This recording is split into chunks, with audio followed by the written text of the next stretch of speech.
रमा एकादशी की विधि की तिथि 17 अक्टूबर 2025 को आती है। पारण व्रत खोलना 18 अक्टूबर को सूर्योदय के बाद। व्रत विधि पूरे दिन का कर्म।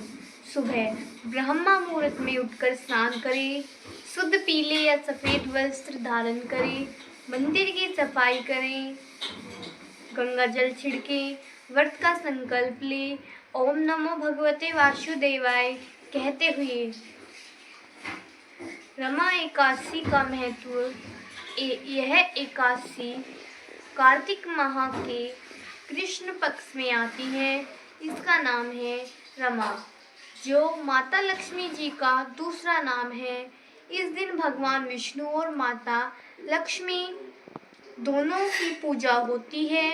इस व्रत को करने से सौभाग्य, धन, शांति और पापों से मुक्ति प्राप्त होती है। यह एकादशी विशेष रूप से गृहस्थों और धन संपत्ति की इच्छा रखने वालों के लिए अत्यंत शुभ मानी जाती है। मंदिर और लड्डू गोपाल जी की सेवा। मंदिर की सफाई। मंदिर को गंगा जल से शुद्ध करें।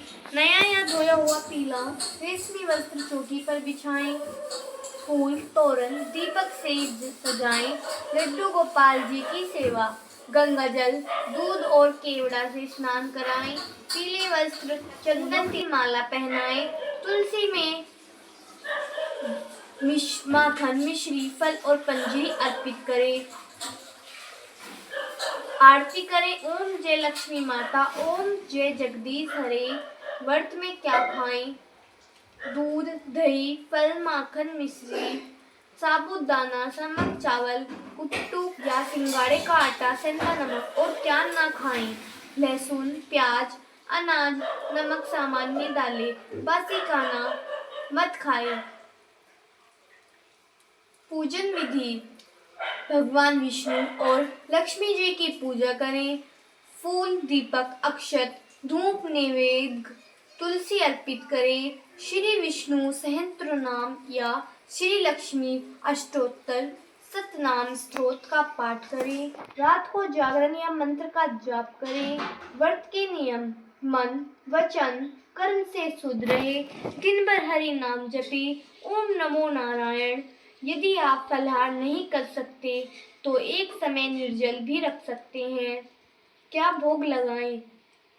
प्रातः दूध, माखन, तुलसी, दोपहर फल, मेवे, पंजीरी, संध्या माखन, मिश्री, फल, पंचामृत का ठाकुर जी को भोग लगा सकते हैं। क्या दान करें उस दिन? पीले वस्त्र, दीपक, अन्न, गायों को चारा, ब्राह्मण को भोजन, कन्याओं को चूड़ियाँ, मिठाई। पारण विधि यानी व्रत खोलना कब है और कैसे? पारण विधि 18 अक्टूबर सूर्योदय के बाद और द्वादशी समाप्त होने से पहले भगवान विष्णु को भोग लगाकर तुलसी जल चढ़ाएं। फिर साधारण फलाहार से व्रत खोलें। रमा एकादशी व्रत कथा। बहुत समय पहले की बात है। मुचुकुंद नामक एक राजा था जो बड़े ही धर्मात्मा और भगवान विष्णु के परम भक्त थे। उन्होंने अपने राज्य में धर्म, भक्ति और सत्य का ही राज चलाया था। राजा की एक सुंदर, गुणवान और पारायण पुत्री थी, चंद्रभागा। चंद्रभागा बचपन से ही व्रत, पूजा और एकादशी का विशेष महत्व जानती थी, क्योंकि उसकी माता और पिता स्वयं भगवत सेवा में लीन रहते थे। एक बार राजा के राज्य में एक युवराज आया जो एक राजकुमार होते हुए भी वन में तपस्या करता था। वह अत्यंत तेजस्वी और शांत स्वभाव का था। उसका नाम शोभन था। चंद्रभागा ने जब उसे देखा तो मन ही मन भगवान से प्रार्थना करने लगी, हे प्रभु, यदि आपने मेरे जीवन के लिए उसे चुना है तो कृपया हमारी आत्माएं एक करें। परंतु आपकी इच्छा सर्वोपरि है। उस दिन रमा एकादशी थी। शोभन को व्रत की जानकारी नहीं थी, लेकिन चंद्रभागा ने उसे प्रेरित किया कि आज का दिन भगवान विष्णु और माता लक्ष्मी को समर्पित है।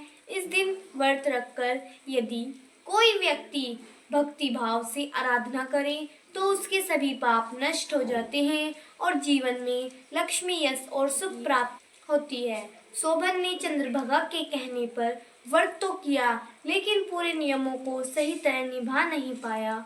व्रत के प्रभाव से उसका शरीर दुर्बल हो गया और रात में उसने देह त्याग दी। लेकिन देखे चमत्कार, उसके व्रत की भावना, श्रद्धा और चंद्रभागा के साथ की भक्ति के कारण भगवान से मंदाराचल पर्वत पर दिव्य रूप और वैभव के साथ पुनः जीवित कर दिया।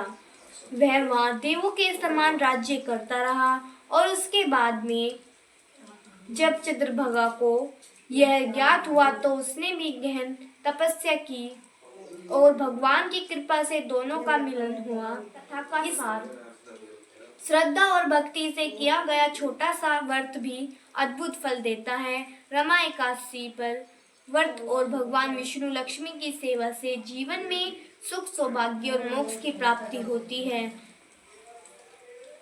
आप भी रमा एकादशी के दिन भगवान विष्णु और माता लक्ष्मी का व्रत रखें, तुलसी से पूजन करें और भक्ति में डूबकर करें और ओम नमो भगवते वासुदेवाय मंत्र का जाप करें। जय श्री कृष्ण। राधे राधे।